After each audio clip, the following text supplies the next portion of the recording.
ناظرین السلام علیکم۔ جہاں نظم سرائے واقع ہے، اس کے قرب میں حسن ابدال کا تاریخی قصبہ موجود ہے۔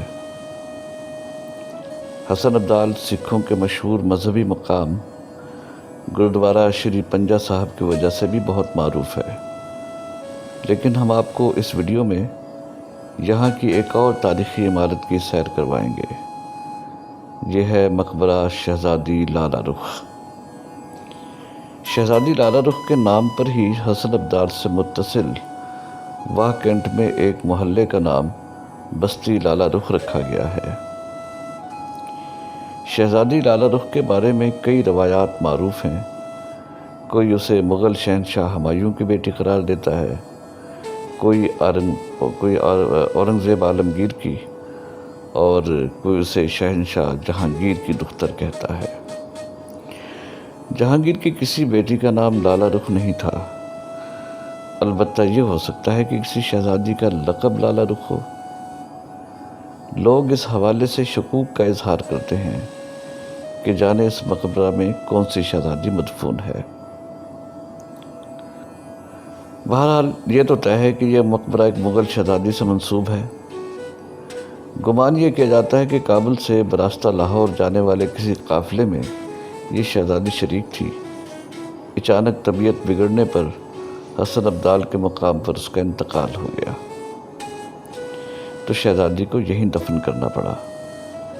کیونکہ حسن ابدال شہر کی مغلیہ سلطنت میں ایسی اہم حیثیت نہیں تھی کہ اسے کسی مغل شہزادی کے مدفن ہونے کا اعزاز دیا جاتا، مجبوری کے عالم میں شہزادی کو یہیں دفن کرنا پڑا۔ بعد ازاں قبر پر ایک چھوٹی سی عمارت تعمیر کی گئی اور ارد گرد باغ لگایا گیا۔ عمارت 2 منزلہ تھی۔ مرور زمانہ سے اس کی بالائی منزل منہدم ہو گئی اور یہ عمارت 16ویں صدی میں تعمیر کی گئی تھی۔ عمارت سے ذرا آگے ایک باغ لگوایا گیا۔ اس باغ کے گرد پتھروں کی بنی ایک فصیل ہے۔ جیسا کہ مغل طرز تعمیر میں مقابر کے ارد گرد تالاب بنانے کا رواج رہا ہے، اس مقبرہ کے ارد گرد بھی 2 تالاب ہیں۔ مقبرہ مسمن یعنی جس کی 8 اطراف ہوں، اس کی طرز پر بنایا گیا ہے۔ اپنی اصلی حالت میں یہ عمارت بہت شاندار رہی ہوگی۔ اس کی دیواریں رنگین پھول پتیوں سے منقش تھیں، مگر اب یہ اپنا حسن کھو چکی ہے۔ پاکستان میں دیگر تاریخی مقامات کی طرح یہ تاریخی عمارت بھی بری طرح شکست و ریخت کا شکار ہے۔ محکمہ آثار قدیمہ اس کی تزئین پر اور اس کی حفاظت پر خاطر خواہ توجہ نہیں دے رہا ہے۔ باغ کے ارد گرد پتھروں کی پختہ فصیل بنائی گئی تھی۔ کائی لگی اس فصیل کی تمکنت سیل زماں کے تھپیڑے کھانے کے باوجود اب بھی برقرار ہے۔ باغ اجڑ چکا ہے اور تالاب کا پوتر پانی بھی گدلا گیا ہے۔ گزرے زمانے میں ان تالاب کا پانی بہت صاف اور شفاف ہوا کرتا تھا۔ اگر پانی میں کوئی سکہ گر جاتا، وہ پانی میں جھلکورے لیتا صاف نظر آتا تھا۔ مقبرے کے ارد گرد گھنا جنگل تھا اور ملحقہ پہاڑی کے اوپر تک سرسبز درخت اور اونچی اونچی گھاس لہراتی تھی۔ اب مقبرے کو چاروں طرف سے آبادی نے گھیر لیا ہے۔ ملحقہ آبادی کے مکینوں کے بچے گرمیوں میں اس تالاب میں خوب ڈبکیاں لگاتے ہیں اور گرمی دور کرتے ہیں۔ مغل شہزادی لالہ رخ کے بارے میں سر تھامس مور کی تحقیقات قابل توجہ ہیں۔ اس کے مطابق شہزادی کی شادی بخارا کے بادشاہ کے بیٹے کے ساتھ ہونا قرار پائی، مگر شہزادی کو ایک شاعر جو کہ مغنی بھی تھا، اس سے عشق ہو گیا۔ بعد ازاں معلوم ہوا کہ یہ شاعر ہی دراصل بخارا کا ولی عہد ہے، جو حسن ابدال کے ارد گرد پھیلے پہاڑوں چشموں سے متاثر ہوا اور اس نے حسن ابدال کو ہی اپنا ٹھکانہ بنا لیا۔ شہزادی بھی اس کے ساتھ یہیں رہنے لگی۔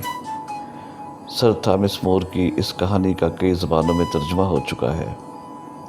یہ کہانی بعید از قیاس لگتی ہے کہ ناز و نام میں پلی ہوئی شہزادی قلعے کی 4 دیواری سے باہر کی دنیا میں کیسے جی سکتی تھی۔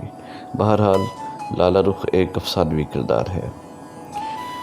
یہ جو عمارت آپ کو نظر آ رہی ہے، مقبرے کے محافظ کے بیان کے مطابق یہ لالہ رخ کا مقبرہ نہیں ہے، بلکہ یہاں مغلیہ عہد کے 2 حکیموں کی قبریں تھیں جو سکھ عہد میں مسمار کر دی گئیں۔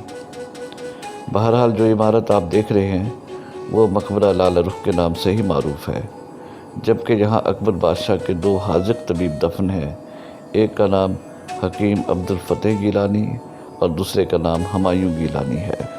تو مقبرہ لالہ رخ کہاں ہے؟ ناظرین یہ دیکھیے، باغ کے گرد جو چبوترا سا نظر آتا ہے، اغلب یہ ہے کہ یہی شہزادی لالہ رخ کی قبر ہے۔ اب یہ تمام علاقہ لالہ رخ پارک کے نام سے موسوم ہے۔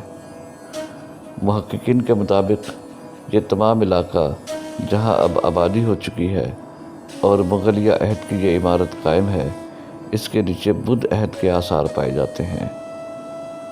وہ آثار اب آبادی کے نیچے دفن ہو چکے ہیں۔ ناظرین، امید ہے آپ کو ہماری یہ کاوش پسند آئی ہوگی۔ شکریہ۔